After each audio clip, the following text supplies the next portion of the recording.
Hello বন্ধুরা, কেমন আছো সবাই? আশা করছি তোমরা সবাই ভালো আছো।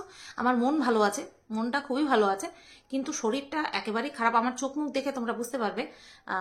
অ্যাকচুয়ালি যে বললাম না, ধকল আর মানে রেস্ট হচ্ছে না, সেই কারণের জন্যই এই পরিস্থিতি। তো এই ভিডিওতে আমি ভাবছিলাম ভিডিওই করবো না, কিন্তু তারপরে ভাবলাম যে না, ভিডিও তো করতেই হবে, থেমে গেলে তো চলবে না, তাই না? তো এই ভিডিওতে আমার টপিক দুটো থাকবে, আর দুটো টপিকই ভীষণ পরিমাণে সেন্সিটিভ টপিক। আর তার মধ্যে একটা টপিক কিন্তু আমাকে নিয়ে, আর আমাকে নিয়ে যে টপিকটা সেটা আমি আগে ক্লিয়ার করব। বিষয়টা হলো আমার আর মন্দিরাকে নিয়ে। এই যে আমার আর মন্দিরার যে একটা মানে বোঝাপড়া, সেটাতে তো বহু মানুষের আপত্তি রয়েইছে। আর বিষয়টা যে মানে কি বলবো, ফাইনালি আমরা যে এটার একটা অ্যাপিল করতে পারবো যে আমাদের মধ্যে সবকিছু বোঝাপড়া হয়ে গেছে, এটা অনেকেই চাইনি, অনেকে আশা করেনি। আর আমরা তো দুজন মানে আমরা দুপক্ষকে সবসময় বলে এসেছি যে না, আমাদের মধ্যে কিন্তু কোনো রকম কোনো এই ব্যাপারটা নিয়ে নেগেটিভিটি আসতে দেবো না আমরা, ঠিক আছে? বিশেষ করে এই কথাটা সত্যি বলছি, আমার চারিদিকের আমার পরিস্থিতি দেখে মন্দিরে সবসময় আমাকে মানে জোর জুগিয়ে গেছে, সোমনাথও আমাকে জোর জুগিয়েছে যে দিদি আমাদের বিষয়টা নিয়ে কিন্তু তোমাকে ভাবতে হবে না। আর মন্দিরাও বলেছে তুই আমাদের বিষয়টা নিয়ে একদম ভাববি না, আমরা যা ভেবেছি, আমরা যা বলেছি আমরা সেটাই করব। তো ওদেরটা নিয়ে আমি কোনো রকম কোনো চিন্তা করিও নি। তো বোঝা যায়, জানো তো, মানুষ যখন আমরা একে অপরের সঙ্গে অন্যায় করেছি, ভুল করেছি, আমরা একে অপরের কাছে ক্লিয়ার করে দিয়েছি। আর সেই যে একটা অনুতপ্ত হওয়া, এটা হচ্ছে সবচেয়ে বড় প্রায়শ্চিত্ত, জানো তো। এই যে বলে না, তোর পাপের ফল, পাপের ফল, পাপের ফল। কেউ যদি নিজের ভুলটা বুঝতে পেরে অনুতপ্ত হয় না, সেটা হচ্ছে সবচেয়ে বড় প্রায়শ্চিত্ত। এর থেকে এই অনুতপ্ত হওয়া, অনুশোচনায় ভোগা, এর থেকে বেশি ফল, সাজা আর কিন্তু কিচ্ছু হয় না। আমরা যখন একে অপরের প্রতি তিক্ততায় পুরো চলে গিয়েছিলাম না, তখন আমরা কত কষ্ট পেয়েছি সে একমাত্র আমরাই জানি কতখানি কষ্ট পাওয়ার থেকে, কতখানি খোঁচা লাগার পরে তারপরে আমি ওইভাবে আউটবাস্ট করেছি। আর ও কতখানি আমার ভিডিও থ্রুতে কষ্ট পাওয়ার পরে তারপরে গিয়ে ও হচ্ছে তোমার এই যে কেস করা বলো, তারপরে খারাপ খারাপ ভিডিওগুলোকে কমিউনিটিতে দেওয়া বলো, এইগুলো যে করেছে, কোথা থেকে করেছে সেটা আমরা এখন দুজনেই বুঝতে পারছি। এইবার আমাদের এই বিষয়টাকে নিয়ে অনেক ভিউয়ার্সের দেখলাম বিনা কারণে তারা কষ্ট পাচ্ছে। তো আমি তো আমার তরফ থেকে অবশ্যই ক্লিয়ার করব যে কষ্ট পাওয়ার কোনো কারণ নেই। আর কিছু ক্রিয়েটার আছে, তাদের কথা একদম বাদের খাতায় রাখি, তাদের কষ্ট তো না, তারা হচ্ছে কি বলবো, জ্বলছে, তাদেরটা হচ্ছে জ্বলন, যে শাস্তি তো দিতে পারলামই না, একে ইউজ করে আমাকে মানে মন্দিরা সোমনাথকে ইউজ করে আমাকে বিশাল বড় একটা চক্রান্ততে ফাঁসাতে তো পারলই না, উপরন্তু আমাদের কেস তো মিটে গেল, তার উপরে সবচেয়ে বড় কথা হচ্ছে আমাদের সম্পর্কটা পুনরায় একটা বোঝাপড়ার জায়গায় এসেছে। বড়াই আমি করি না এখন, মানে এই চলার পথে এত সহ্য করেছি না, এত দেখেছি মানুষকে, এত দেখেছি, এখন আর বড়াই করি না, কোনো সম্পর্ক নিয়ে আমি আর বড়াই করি না। এই যে দেখো কত মজবুত সম্পর্ক না, আমি একটাই কথা জানি, আমি আমার তরফ থেকে সবকিছু ঠিক রাখবো, তারপরে সবকিছু উপরওয়ালার জিম্মা। আমি ওকেও বলেছি, মন্দিরাকেও আমি বলেছি যে আমার তরফ থেকে কোনো সময় কোনো রকম মনোমালিন্য, খারাপ লাগা তুই পাবি না, বাদ বাকি ভগবানের ইচ্ছা। সম্পর্ক থাকুক বা না থাকুক, ভার্চুয়ালি কথাবার্তা হোক বা না হোক, মনের মধ্যে যে একটা গেঁথে গেছে সেটা আমার তরফ থেকে কোনোদিনও মুছবে না, এইটুকু গ্যারান্টি আমি দিতে পারি। তোমরা দেখেছো যার সাথে আমার একটা গভীর সখ্যতা ছিল, আমার তার সাথে কি হয়েছে, সে আমার সাথে কি করেছে সেটা তোমরা সবাই দেখেছো। কিন্তু তারপরেও দেখো, তার দেওয়া থালা, শেরুকে তার দেওয়া থালা, সেই থালা কিন্তু আমি দুদিনের জন্য বাদ দিয়ে রেখেছিলাম, ফেলতে তো পারিনি, উপরন্তু সেই থালাতেই আমি খাওয়াই। যে না, আমার বন্ধুত্ব তো ঠুনকো ছিল না, আমার বন্ধুত্ব তো ফেক ছিল না, কেন আমি আমার বন্ধুত্বকে অপমানিত করব? আমি আমার ভালোবাসাকে কেন কলঙ্কিত করব? রাগ দেখিয়ে তার দেওয়া জিনিস আমি ছুঁড়ে ফেলে দেব, তা তো আমার দ্বারা হবে না, আমার তো সেই শিক্ষা না। তার দেওয়া জিনিস আমি যত্ন করে রেখে দিয়েছি, কি আমাকে দেওয়া ড্রেস বলো, কি আমাকে দেওয়া শেরুকে দেওয়া জিনিস বলো, সব যত্ন করে রেখে দিয়েছি। আর মন্দিরার ক্ষেত্রেও ঠিক সেরকমটাই করব। ইন ফিউচারে যদি কোনো সময় ওর সঙ্গে আমার সঙ্গে ভুল বোঝাবুঝি করার চেষ্টা করে কেউ, আমার তরফ থেকে ভুল বোঝাবুঝি হবে না। ওর তরফ থেকে যদি হয় আমি ভগবানের কাছে সেই সম্পর্ক রেখে দেবো, বড়াই আর করবো না কোনো সম্পর্ক নিয়ে। তো অনেকেই চেষ্টা করলো আমাকে আরো শেষ করার, ওদের দুজনকে হাতিয়ার করে। বলবো না যে ওদের কোনো দোষ ছিল না, হ্যাঁ ওরাও সব জেনে বুঝে তারপরেও সেই ফাঁদে পা দিয়েছিল, সময় থাকতে থাকতে সেই ফাঁদ থেকে উঠে এসেছে। এটা হচ্ছে সবচেয়ে বড় মানে কি বলবো সৌভাগ্য ওদের জন্য, আমাদের জন্য। কারণ ফাঁসলে শুধু আমি ফাঁসতাম না, ওরাও ফাঁসতো, ওরা সেটা ভালো মতন জানে। তো যাই হোক, সবার মনোবাঞ্ছাকে আমরা মানে কি বলবো, যারা আমাদেরকে নিয়ে খারাপটা ভাবতো, আমাকে নিয়ে যারা খারাপটা ভাবতো, তাদের মুখে ছাই দিয়ে যারা আমাকে ভালোবাসতো, যারা আমার আর মন্দিরা সম্পর্কটা পুনরায় একটা জায়গায় এসেছে দেখে খুশি হয়েছে, আজকে আমাদের সেলিব্রেট করার দিন। কারণ এটা আমরা অ্যাপিল করে দিয়েছি, জাজ সাহেবের সামনে আমরা অ্যাপিল করে দিয়েছি যে আমাদের মধ্যে সবকিছু মিটে গেছে, আমাদের মধ্যে যেই অশান্তি ঝামেলা ছিল, যেই আমরা আর কি অ্যালিগেশনগুলো ছিল, সেগুলো আমাদের সব মিটে গেছে। আমরা আর এটাকে কন্টিনিউ করতে চাই না, আমরা এটাকে মিটমাট করে নিতে চাই, ঠিক আছে? তো এটা একটা অনেক বড় মানে কি বলবো প্রাপ্তি, সেটা আমার জন্য, মন্দিরার জন্য, সবার জন্য অনেক বড় একটা প্রাপ্তি।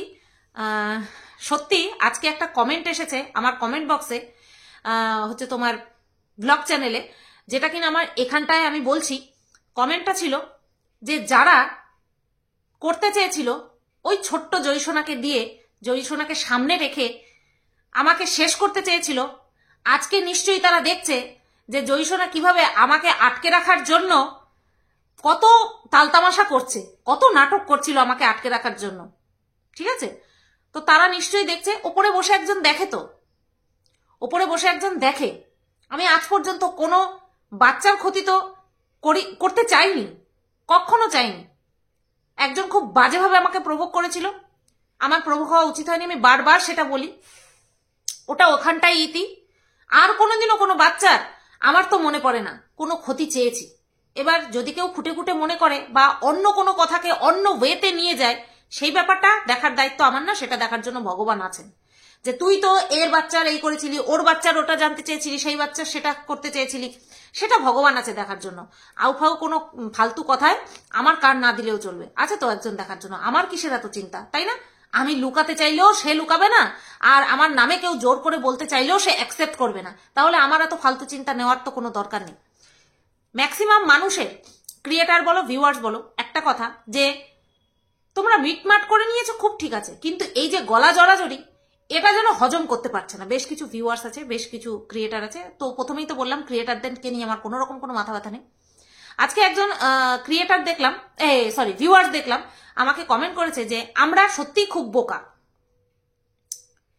কি কারণে এই কমেন্টটা করেছে আমার জাস্ট মাথায় আসেনি। তারা নিজেদেরকে কি কারণে বোকা বলল? ইউটিউবে ভিডিওর জগতে মন্দিরের কি পরিস্থিতি গেছিল, আর আমি মন্দিরের সাথে কিভাবে কিভাবে যুক্ত ছিলাম, সেটা দেখার পরেও যদি কেউ আশা করে থাকে যে আমাকে এই সবের থ্রুতে কেউ শাস্তি দিতে পারবে, তাহলে এই যে ভেবেছিল যে শাস্তি দিতে পারবে, এটাই তো বোকামি।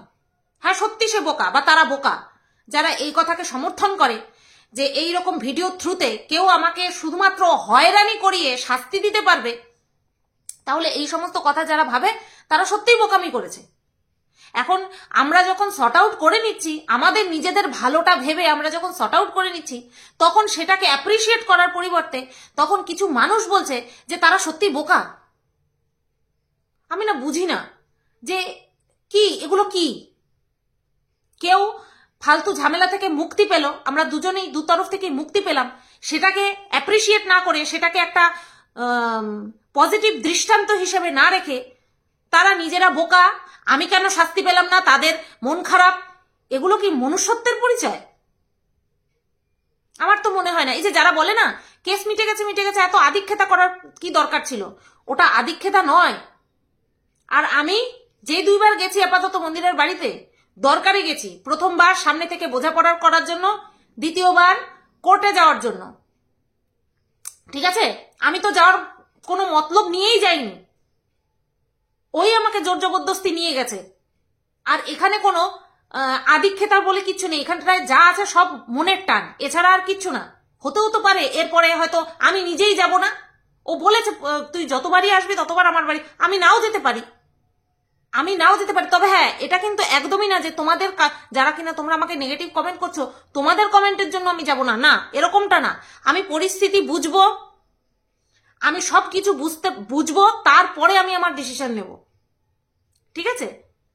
একজন বলেছে, মন্দিরার কমেন্ট বক্সে একজন লিখেছে যে শত্রুকে বড় আসন দেওয়া উচিত, বিষধর সাপ, আমাকে বিষধর সাপের সঙ্গে তুলনা করেছে। যে কোনো সময় আমি আবার, একটা মানুষ যদি সে নিজের ভুল বুঝতে পারে আর যে যদি সে সত্যিই মানুষ হয়, সে সেই ভুল আর কোনোদিনও করবে না। না পুনরায় শাস্তি পাওয়ার ভয়ে নয়, পুনরায় আরো নতুন করে জোড়া লাগা সম্পর্কটাকে ভেস্তে দেওয়ার জন্য। কমসে কম আমি তো বারবার বলছি, আমার তরফ থেকে আর কোনোদিনও কোনো বাজে পদক্ষেপ শুধুমাত্র মন্দিরা সোমনাথের উদ্দেশ্যে নয়, কারো উদ্দেশ্যেই ফেলবো না, আমি কারো উদ্দেশ্যে ফেলবো না, কারণ আখেরে তাতে সেটা ঘুরে নিজের দিকেই আসে, ঠিক আছে? যেই ভুল একবার হয়ে গেছে সেটা সেখানটাতেই সীমাবদ্ধ থাকবে, আর কোনো সময় হবে না। এইবার আমি আর মন্দিরা দুজনেরকে সামনে থেকে দেখেছি, কে শত্রুকে বড় স্থান দিয়েছে, কে আদিক্ষেতা করেছে, সেটা আমরা ভালো মতন জানি বুঝি। আর হ্যাঁ, সবচেয়ে বড় কথা হচ্ছে সমস্ত নেগেটিভিটির মাঝখানে যারা আমাদেরকে পজিটিভ কমেন্ট করেছে, যারা আমাদেরকে অ্যাপ্রিসিয়েট করেছে, তাদেরকে মাথায় করে রাখবো, তাদেরকেই মাথায় করে রাখবো। জীবনে চলার পথে আমরা প্রত্যেকে অনেক ভুল করি, একটা ভুলের সুযোগ তো মানে একটা সুযোগ তো ভগবানও দেয়, তো সেখানে আমরা তুচ্ছ মানব, আমরা তুচ্ছ মানুষ, আমরা তো অজস্র ভুল করি, তাই না? এই পুরো কারনামাতে শুধু কি আমার মাত্র দোষ ছিল? না, আমাদের দুপক্ষেরই দোষ ছিল, দুই পক্ষেরই দোষ ছিল, আর তার জন্য আমাদের মধ্যে আন্ডারস্ট্যান্ডিংটাও ভালো মতন হয়েছে। এবার যদি কেউ ভাবে যে গো ধরে বসে থাকবো, সেই ব্যাপার আলাদা, সেখানটায় আমার মানে কি বলবো, একদম স্পিকটি নট, একদম স্পিকটি নট। এবার এই যে বলেছে যে মন্দিরা হচ্ছে শত্রুকে বড় আসন দিচ্ছে, মন্দিরার একটা জিনিস আমি দেখলাম, সেটা সত্যিই খুব খারাপ, সত্যিই খুব খারাপ। সেটা হলো, মন্দিরা এত বড় ব্লগার, হ্যাঁ মন্দিরা এত বড় ব্লগার, একটা জীবনে ভুল করে ফেলেছে, যেহেতু সোশ্যাল মিডিয়াতে আছে তাই রে বেশি শোনা যাচ্ছে। এছাড়া এরকম ভুল কিন্তু 5টা বাড়ি খুঁজলে একটা বাড়িতে ঠিক পাওয়া যাবে, কথার কথা বলছি। ওর একটাই ভুল, ও মানুষের সাথে খুব ইজিলি ফ্রি ভাবে মেশে, ও নিজের যে একটা পদ রয়েছে সেই পদের অহংকার ও কখনো করেনি। আমি প্রথমবার যখন দেখা হয়েছিল আমি তখনও সেটা বলেছিলাম, ওকে খোদ বলেছিলাম, তুই এইভাবে স্টেশনে বসে কাঁদছিস, তোকে এত মানুষ চেনে, ওর কোনো হুঁশ নেই, ও স্টেশনে বসে যেভাবে কাঁদছিল। আমি সেই দিনও বলেছি, আমি আজকেও এই একই কথা বলছি, অহংকার জিনিসটা অ্যাজ এ ব্লগার হিসাবে, এত বড় একটা ফেস হিসেবে ওর মধ্যে কিন্তু নেই। আর এটা না থাকাটাই আমার মনে হচ্ছে, মানে কি বলবো, ওর উন্নতিরও একটা কারণ, আবার মানুষে উল্টোপাল্টাও ভাবে বেশি। তো যাই হোক, যেটা কিনা উন্নতির কারণ সেটাকেই ধরে রেখে ও চলুক, তাহলেই ভালো হবে। সবশেষে একটাই কথা, এতদিন এই বিষয়টা নিয়ে আমি এইভাবে বলিনি, কারণ একটা কিছু না হতে আমি সেটাকে নিয়ে বলতে ভালোবাসি না। গতকালকে যখন বিষয়টা জাজ সাহেবের সামনে জমা পড়লো, তারপরে আমি একটা নিঃশ্বাস ফেলেছি যে যে না ঠিক আছে, আমরা যেটাকে প্ল্যান করেছি সেইভাবেই আমরা এগিয়েছি, কোনো রকম কোনো খারাপ বুদ্ধি আমাদেরকে কাউকে উস্কাতে পারেনি, ঠিক আছে? প্রচুর চেষ্টা চলেছিল মন্দিরাকে পুনরায় আমার বিরুদ্ধে ভড়কানোর, প্রচুর চেষ্টা চলেছে, যেটা কিনা আমরা কেউ আমাদের মধ্যে আসতে দিইনি। এটাই আমি সবসময় বলি, দুটো মানুষের সম্পর্ক দুটো মানুষই হ্যান্ডেল করতে পারে, থার্ড পার্সন যখন সেই দুটো মানুষের মধ্যে সম্পর্ককে হ্যান্ডেল করতে আসে, তখন বুঝতে হবে সেই দুটো সম্পর্ক শেষ, কিছু নেই। সে বন্ধুত্বের সম্পর্ক হোক, হাজব্যান্ড ওয়াইফের সম্পর্ক হোক, যেই সম্পর্কই হোক না কেন, তৃতীয় ব্যক্তি ঢোকা মানে শেষ। তো যাই হোক, আমাদের মধ্যে ভগবান সঙ্গ দিয়েছে, তাই পুনরায় আবার সব ঠিক হয়ে গেছে।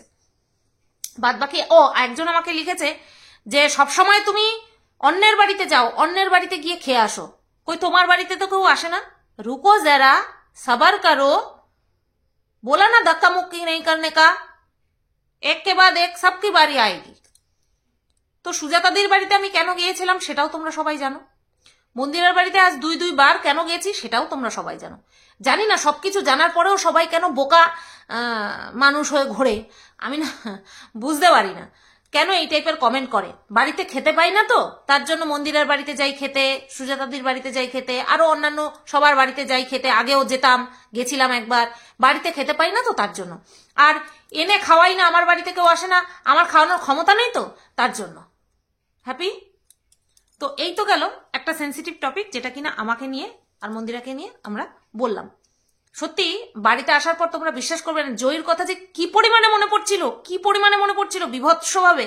আর আমি জানি যে ও ফোনে সবসময় কাজ করে মন্দিরা, তাই আমি সবসময় ফোনও করি না, আর আমি জয়ীর ফোন নাম্বার আনিও নি, কারণ আমার সত্যি সত্যি পছন্দ না, আমার বাচ্চাদের হাতে ফোন পছন্দ না। তো তার জন্য আমি ওর ফোন নাম্বারও আনিনি, চাইলেই আনতে পারতাম ওর সঙ্গে কথা বলার জন্য। না, আমি যেখানে যেটাকে নিজে প্রোটেস্ট করি সেই জিনিসটাকে যদি আমি নিজেই বারোয়া দিই, তাহলে আমার রুলস, আমার উসুল কোথায় যাবে? তো আমি মন্দিরাকে ফোন করেছিলাম, বললো যে ঠামের বাড়িতে রয়েছে। তখন আমি বললাম আসলে বলিস যে সুতপা মাসি মিস করছিল খুব, কারণ যেইভাবে আটকে রেখেছিল না, সত্যি বাচ্চা যে কি জিনিস, যার না থাকে সে মনে হয় আরো বেশি বোঝে। ঠিক আছে, চলো এইবার আসি আরো একটা সেন্সিটিভ টপিকে, সেটা হচ্ছে টিয়াকে নিয়ে। আচ্ছা, এই যে টিয়া বেশ কিছুদিন ধরে, এই আগেও একবার কলকাতায় আসলো কিছু একটা টেস্ট করাতে, বলল যে কি জন্য এসছি, কি টেস্ট করাতে এসছি, খুব যন্ত্রণাদায়ক টেস্ট, বাড়ি গিয়ে তোমাদেরকে সবকিছু খোলসা করে বলবো। আজও বলেনি। তারপরে পুনরায় আবারও কলকাতায় আসার ডেট ছিল, যেটা কিনা এসে গেছে, যেটা কিনা টেস্ট করার কথা ছিল, টেস্ট করে ফেলেছে। টেস্টে কত টাকা খরচ হয়েছে সেটাও আমাদেরকে দেখিয়ে দিয়েছে, কিন্তু টেস্টটা কিসের জন্য করেছে সেটা আমাদেরকে বলেনি। এখনো বলছে বাড়ি গিয়ে বলবো। দেখো, আমাদের চোখ বলে কিছু আছে, ঠিক আছে, আমাদের চোখ বলে কিছু আছে এবং অনুমান করার ক্ষমতাও আছে। তো আমার যেটা মনে হলো, টিয়াকে দেখে আমার যেটা মনে হলো যে ও প্রেগনেন্ট, এবং ওর পেটটা কিন্তু ভালোভাবে ভিজিবল। এর আগেও টিয়াকে দেখেছি, এমনিতেও ও গায়ে ভারী, কিন্তু এইভাবে ওর পেট কখনো ভিজিবল ছিল না। মেবি আমি রং হতে পারি, কিন্তু আমার যেটা মনে হলো আমি তোমাদেরকে সেটাই বলছি, যে আমার মনে হচ্ছে ও প্রেগনেন্ট, এবং যেই টেস্টটা ও করাতে এসেছে কলকাতায় সেটা মেবি থ্যালাসেমিয়ার টেস্ট, যে ওর গর্ভে যেই বাচ্চাটা রয়েছে তার থ্যালাসেমিয়া আছে কিনা। ঠিক আছে, এবার যদি থেকে থাকে সেটা নিয়ে গর্ভেই হয়তো কোনো ট্রিটমেন্ট শুরু হয়ে যাবে, বা গর্ভস্থকালীন কোনো যদি ট্রিটমেন্ট না থাকে তাহলে সেই বাচ্চার ব্যাপারে কিছু হয়তো ভেবেচিন্তে দেখবে। আশা করছি তোমরা বুঝতে পারছো। তো বারবার বলছে না সারপ্রাইজ, খুশির খবর, বাড়ি গিয়ে দেবো। একটা মাত্রা থাকে, সাসপেন্স বজায় রাখার একটা মাত্রা থাকে। দর্শকরা না, তোমরা দেখে নিও, যদি ওর এই প্রেগনেন্সি নিউজটা, যে আমি যেটা অনুমান করছি সেটা যদি সত্যি হয়ও, মানুষেরা অত খুশি হবে না। কেন বলতো? এক তো ওরা দুজনেই থ্যালাসেমিয়ার বাহক, তারপরে এত সাসপেন্স রাখে কথায় এত সাসপেন্স রাখে না, যেটা কিনা দর্শকরা নিতে পারে না। তারপরে ওর বেশ কিছু বিহেভিয়ার যেটা কিনা দর্শকরা বুঝতে পেরে গেছে, তার জন্য ও এত নেগেটিভিটির সম্মুখীন হয়, যেটা কিনা ও নিজে থেকেই কামাই করেছে, ও নিজে থেকে ইনকাম করেছে এই নেগেটিভিটিটা। তো সেই কারণে মানুষের ওই এক্সাইটমেন্টটা না ওর এই সাসপেন্সের উপর থেকে হারিয়ে যাচ্ছে।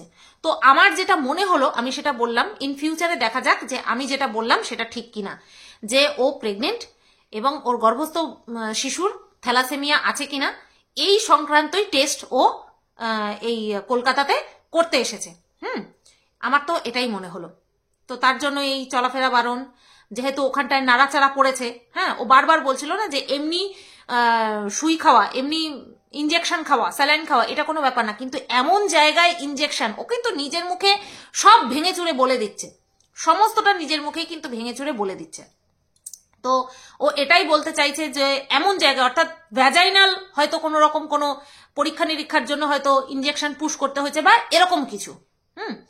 তো তারপরে বলল কি পেটটা শক্ত হয়ে যাচ্ছে, শরীরটা খারাপ, কিন্তু তার মধ্যেও দেখলাম সিঁড়ি ভেঙে নিচে আসছে, সিঁড়ি ভেঙে ওপরে যাচ্ছে, খাওয়া দাওয়া করছে, কখনো ফাস্ট ফুড খাচ্ছে, তারপরে হচ্ছে তোমার কখনো এই সমস্ত কিছু খাওয়া দাওয়া চলছে। খাওয়া দাওয়ায় কোনো বারণ নেই, তার মানে এটাই আমার খুব পরিমাণে মনে হচ্ছে যে ও আবারও মা হতে চলেছে বা ও প্রেগনেন্ট। যাই বলো না কেন সেটাই এক। তো আমার এটা ভীষণভাবে মনে হচ্ছে। তোমাদের তোমরা কারা আর কি আমার এই কথার সঙ্গে সহমত, অবশ্যই তোমরা কমেন্ট করে জানিও। আর এই দুটো টপিক নিয়ে তোমাদের সাথে কথা বললাম। ওদিকে মৌয়ের শুনলাম ডেঙ্গু ধরা পড়েছে, আজকের ভিডিও থাম্বনেল দেখা হয়েছে, ভিডিওটা দেখা হয়নি, হয়তো ডেঙ্গুটা হয়তো কমে গেছে, অথবা প্লেটলেট যেটা থাকে, যেটা কিনা 92,000 ছিল, সেটা হয়তো বেড়েছে, কারণ প্রত্যেকদিন টেস্টের মধ্যে থাকতে হবে। তো আজকেও হয়তো টেস্ট করে, গতকালকে টেস্ট করে হয়তো জানতে পেরেছে যে প্লেটলেট হয়তো আপ হয়েছে, তার জন্যই হয়তো খুশির খবর। তো কেউ চেয়ে পায় না আর কারোর ভাই চলো যাই হোক, ভগবানের যা ইচ্ছা সেটাই হবে, আর তার ইচ্ছাকে সম্মান জানানোই আমাদের কাজ, এর বাইরে অন্য উপায় তো আর নেই, তাই না? ভিডিও দুটো কেমন লাগলো অবশ্যই কমেন্ট করে জানিও। সবাই তোমরা ভালো থেকো, সুস্থ থেকো, টাটা।